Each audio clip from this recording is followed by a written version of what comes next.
My idols right now are my grandpa, Asmongold, and Khabib Nurmagomedov. That's my 3 idols right now. That's the 3 guys I look really up to. Are you bowling just so you can look like Asmon? Yes. What is your grandpa like? When I talk about him so often, right? It's getting repetitive. When I say I idolize my grandpa, is that my grandpa was a man that was always loyal to his people and always supported them. My grandpa showed me what a real man is. First of all, my grandpa was ultra loyal to his wife. My grandpa had only 1 woman his whole life. He never had sex with 2 girls, just 1, his whole life. Loyalty, man. Loyalty. Second attribute my grandma told me. Getting the job done. And then the fruits of getting the job done for your family. Get your ass up and work. Don't be lazy fuck. And then you use the money you make there to help your loved ones. My grandpa would always be like, you need help? I help you. You need help? Hey, you need help? He would always, everywhere. And he would always tip people. He would always give 5 euros tip everywhere. Everywhere. Here's 5 euros. Here's 5 euros. And the saddest thing of all times, I told that story, someone tried to scam him. One day, like my grandpa, in his last years, he had schizophrenia. He had depression and schizophrenia. In real life, that's not that you see multiple personalities. It's bullshit. My grandpa would be like, imagine you get a letter from the insurance. You know how you sometimes get a letter about, hello, there's a new type of insurance, right? And you just throw it away? You know, right, what I mean.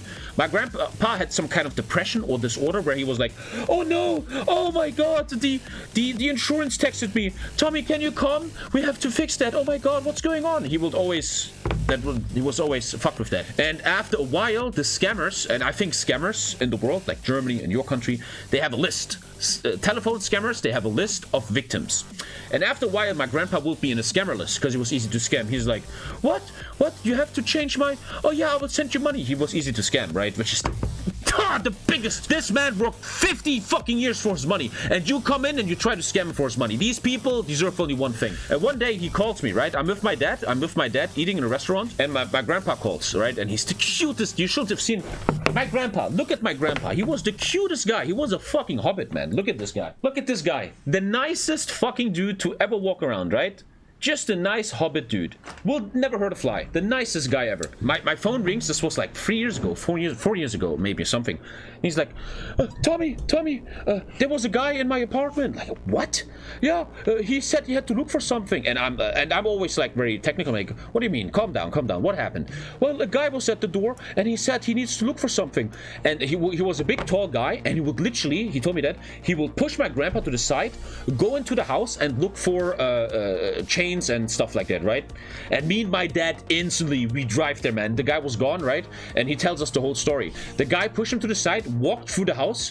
My grandma was already Alzheimer's. She would sit in the chair, right? And be like, huh? Who is this guy? And he would just go in and look for stuff, right? And we were, me and my dad, like fucking ghetto. We went to the car and we drove around the neighborhood looking for the guy. Like a tall guy in a suit, we were looking for him. We had one positive thing, that my dad is a massive alcoholic, so he knows all the alcoholics in the area. In front of my grandpa's house, there was a wall where all the alcoholics always sit, right, and drink beer.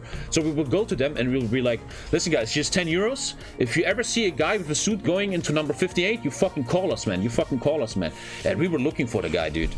That story makes me mad till this day. That guy's still out there. Did he steal something? We never knew because my grandparents didn't understand shit. But my grandpa didn't have anything at home, you know. It was on his bank account. But isn't that the saddest thing? Maybe some of you guys have the same experiences. Your grandparents are the nicest people ever, and some scammers are using them. There's a big scam in Germany that came out 2 years ago where people... There's a massive scam where people dress up as police officers. They knock at old people's door and they're like, you have to give us some money. The police needs it. And they're doing it because they're confused and old, right? The trash of this planet, man. Trash of this planet. Look, I get that some people have hard lives and they have to become criminal. I get that a bit. But how deep you have to come to scam old people that are just innocent, that is... I was just the other day, I was watching a documentary in the TV that was running at Lisa's dad's house. There's apparently a puppy mafia. There's a mafia. They breed puppies, dogs, and they sell them very expensively. And the moms that make the puppies, they treat them like shit, man. They treat these dogs like shit, and then they sell them. In the UK, there's dog. Yeah, they steal dogs, and then they call, I got your dog, give me 500 pounds. Same with Indian people. Yeah, a lot of Indian scammer callers, right? In a way, you get that. They are poor, they want to make money, but there's still a thing called ethics. No matter how deep you fall in life, man, do you really want to walk over people for your own personal gain, for a bit of money? That's a very, very dark path. Very, very dark and evil path, dude. My grandpa has been scammed throughout his life so many times, he's now fell into a Korean version of the Facebook hole. Pussy! What is the Facebook hole? The problem at the moment of this world is that is good looks away. Good people, like most people, are just normal, decent fuckers, right? Most of us are just normal dudes that don't fucking eat children and scam people, right? The problem is that people like you and me, the good people, kind of weird, right? But we're lazy. We just stay in our own bubble, own house, own circle. We want to play video games. We don't care what's going on out there, which is why good people became a bit lazy, and that gave evil the chance to do whatever the fuck they want.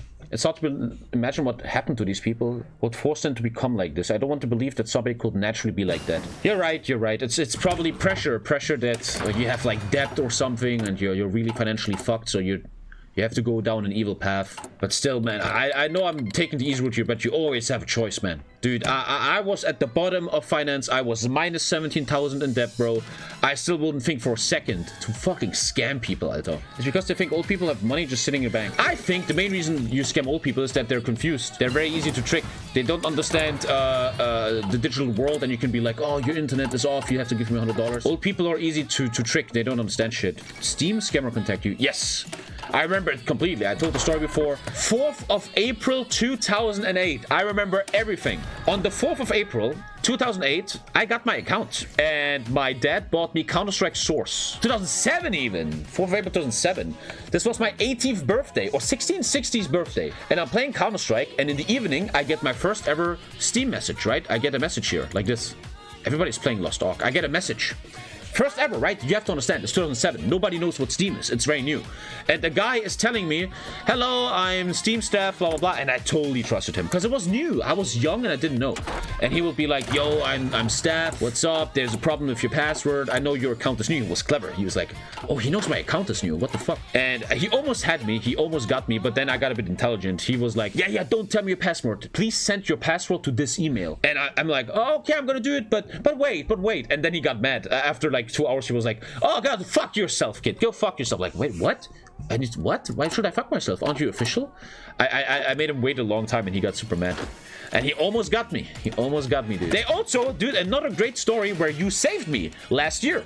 I almost got scammed last year. Almost. I'm on stream. This was live on stream, and I checked my Discord messages, and a guy is sending me a trade offer in Counter-Strike. It was live on stream. And I'm thinking, okay, this guy deleted his account and he wants to give his famous streamer some stuff. And it was live on stream, and then the URL was a bit weird. And that was they're clever. These scammers are clever. So you want to take the offer for the Counter-Strike stuff, and then it says you have to log in. And then as you log in into a fake website, and they have all your accounts. They have your password. And in the final moment, chat said, no, don't do it. You saved me there. And now I touch nothing anymore. Even if you want to give me the biggest knife ever and you mean it, I just click it away. Fuck off. I don't want it. Always weird that there's some people on this planet that spend all their day to scam others. That's always so weird to me. Like, you sit at home and you spend your whole day on that. That's what you do. You sit at home and scam us out of sub goals. Fuck off. I do great content lately. The Sims is coming any moment now. I was in a school tour in Berlin, and a gypsy woman was selling flowers for her brother with cancer. She pulled out a printed laminated paper in German, explained that her brother was sick with cancer, said it didn't speak German, and she pulled out an English version. That's normal. That happens everywhere. We have that a lot. I see that a lot. Like you have minorities like Sinti and Roma, and they have like a paper. And obviously they lie a bit, right? Oh, I have triple cancer. I don't want to sit here and be like a fucking old man and fucking minorities. They're poor and this is their way of making money, man. These people will do anything to feed their children. I mean, that's the biggest discussion you ever have in Germany, right? The refugees. First of all, some Germans are racist towards refugees and don't hire them, and then these refugees have to go to criminal stuff because they have no other options. It's an epic dilemma. Both sides are right, both sides are wrong. It's totally useless to talk about it, man. It's fucking whatever, man. I heard that shit for 15 years now. Every time you go to a German pub at 10 p.m. Oh, the refugees, eh? Oh, the refugees! So, like, for 15 years I have to listen to this shit, man.